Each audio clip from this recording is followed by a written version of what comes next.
pembelajaran fisika. Kali ini kita akan belajar fisika kelas 12, yaitu lanjutan dari inti atom dan radioaktivitas. Kalau yang lalu kita sudah belajar defek massa dan energi ikat, dan kali ini kita akan belajar radioaktivitas. Oke, bagian yang ketiga, radioaktivitas, itu adalah pemancaran sinar radioaktif secara spontan oleh inti-inti tidak stabil atau inti induk menjadi inti-inti yang lebih stabil atau inti anak. Bagian yang A, persamaan reaksi unsur yang mengalami peluruhan radiasi. Misalnya radiasi alfa ya. Alfa ini dari persamaan reaksinya sebelum reaksi X. Unsurnya X, nomor atomnya Z, nomor massanya A, memancarkan sinar alfa yang nomor atomnya 2, nomor massanya 4, maka akan menghasilkan unsur Y dengan nomor atomnya Z kurang 2, nomor massanya A kurang 4. Begitu ya, jadi kiri dan kanan dia harus sama. Itu juga ini dengan radiasi beta ya, beta negatif. Unsur X menjadi unsur Y, memancarkan elektron 0, negatif 1, dan gamma. Gamma tidak bermuatan dan tidak bermassa ya. Baru radiasi positron, positron itu beta positif dari unsur X menjadi unsur Y, memancarkan positron 0 plus 1 dan gamma. Baru penangkapan elektron, unsur X menangkap elektron 0 min 1 menjadi unsur Y, A, Z min 1 ditambah gamma. Baru radiasi gamma, jadi unsur X memancarkan gamma, ya ini 00, tidak bermassa, tidak bermuatan, menghasilkan unsur Y dengan nomor atomnya juga Z, nomor massanya juga A. Untuk lebih jelasnya nanti ada di contoh soal ya. Oke, sekarang kita next dulu ke peluruhan radioaktif. Peluruhan merupakan perubahan spontan dari satu nuklida induk menjadi satu nuklida anak yang mungkin bersifat radioaktif atau tidak dengan memancarkan satu atau lebih partikel. Nah, yang pertama peluruhan inti itu dirumuskan dengan NT sama dengan N0 kali 1/2 pangkat T kecil per T besar. Dengan N0 ini adalah jumlah inti awal, NT ini adalah jumlah inti setelah meluruh, T itu adalah waktu peluruhannya. Sedangkan T besar itu adalah waktu paruh. Sekali lagi, T besar adalah waktu paruh. Apa itu waktu paruh? Waktu paruh adalah waktu yang diperlukan oleh zat radioaktif untuk meluruh sehingga zat radioaktif yang tinggal menjadi seluruhnya. Waktu paruh bisa juga ditulis dengan 0,693 bagi lambda, dengan T itu waktu paruh, lambda itu adalah konstanta peluruhan. Sekarang kita masuk ke bagian yang keempat, yaitu reaksi inti. Nah, reaksi inti ada yang namanya reaksi fisi ya. Reaksi fisi itu adalah reaksi pembelahan inti menjadi dua inti atau lebih menjadi inti yang baru disertai pemancaran energi. Misalnya ini ada inti dengan M besar, baru di sini terbelah menjadi M1 dan M2 dan ada pemancaran energi. Dengan M besar lebih besar dari M1 tambah M2 karena ada delta M yang berubah menjadi energi. Itu reaksi fisi ya, jadi pembelahan inti. Nah, kalau reaksi fusi itu adalah reaksi penggabungan dua inti atau lebih menjadi inti yang baru disertai pemancaran energi. Jadi ada inti M1 tambah inti M2, dia bergabung menjadi inti M besar dan ada pemancaran energi. Jadi M1 tambah M2 itu lebih besar dari M besar. Nah, lihat di sini ada delta M ya, ada delta M yang juga berubah menjadi energi. Sekarang kita masuk ke contoh soal. Yang pertama, perhatikan reaksi berikut. Ada nitrogen 714, ada ini neutron ya. Massanya 1, nomor atomnya 0, baru C146 tambah X.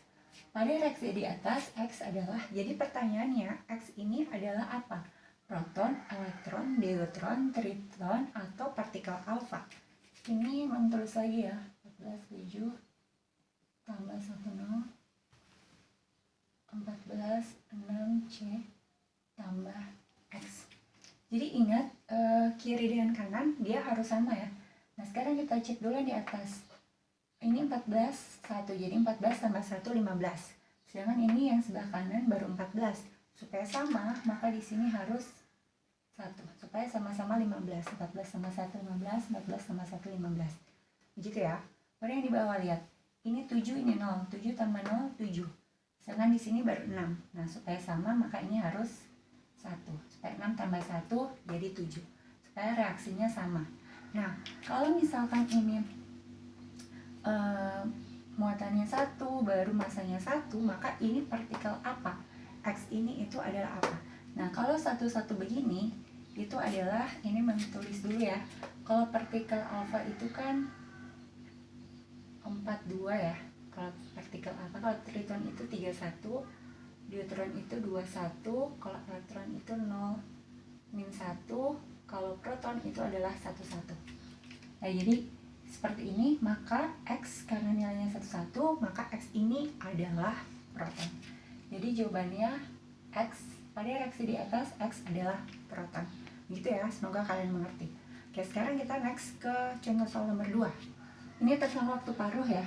Suatu unsur radioaktif memiliki waktu paruh 4 menit. Berarti tulis dulu, waktu paruh itu terbesar ya, 4 menit. Setelah melurus selama 8 menit, berarti itu T kecil waktu peluruhan. Jumlah unsur yang tersisa adalah berapa?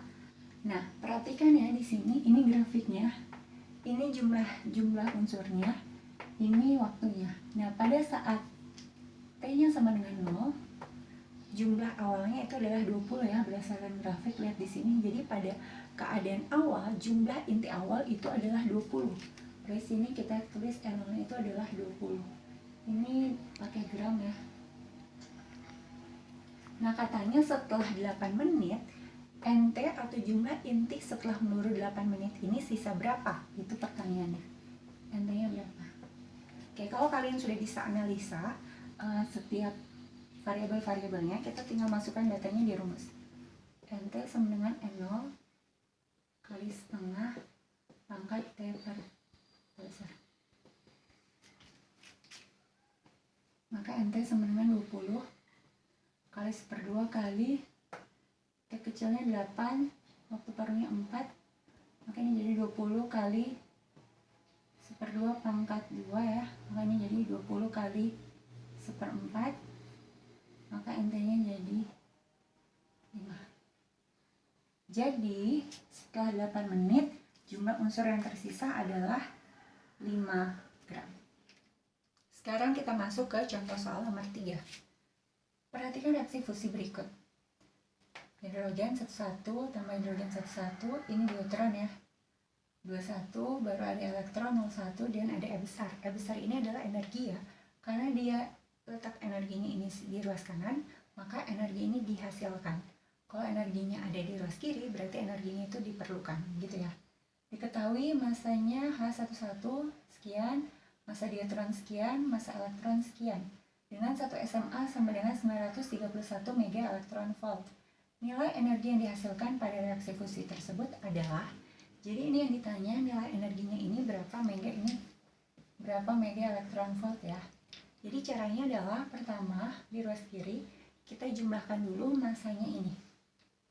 Jadi 1H1 tambah 1H1. Oke, jadi 1,0078, 1,0078. Ini dijumlahkan ya. 6151,102 SMA. Oke, ini untuk yang ruas kiri ya. Sekarang yang ruas kanan, deuteron tambah elektron positif, elektron positif ini ya, positron. Berarti ini jadi 2,01410, 0,123 tambah ya 5,64102 SMA. Oke, ini jadi ruas kanan punya ya. Kita lihat di sini ruas kiri ini lebih besar dari ruas kanan ya, karena ada delta M yang berubah menjadi energi. Nah, energi ini yang ditanya berapa. Oke, setelah ini cari delta M-nya ya. Kita kurangkan ini 2,0156 kurang 2,01465, kurang ya 5, 10, ini 9, 0,000 SMA. Oke, jadi delta M-nya itu adalah 0,00095 SMA. Nah, kalau sudah, tinggal cari energinya berapa. Berarti energinya adalah 0,00095 SMA kali dengan 931 mega elektron volt ya. Ini kalian hitung saja nih, jawabannya 0,88445 mega elektron volt. Jadi energi yang dihasilkan pada reaksi ini sebesar 0,88445 mega elektron volt.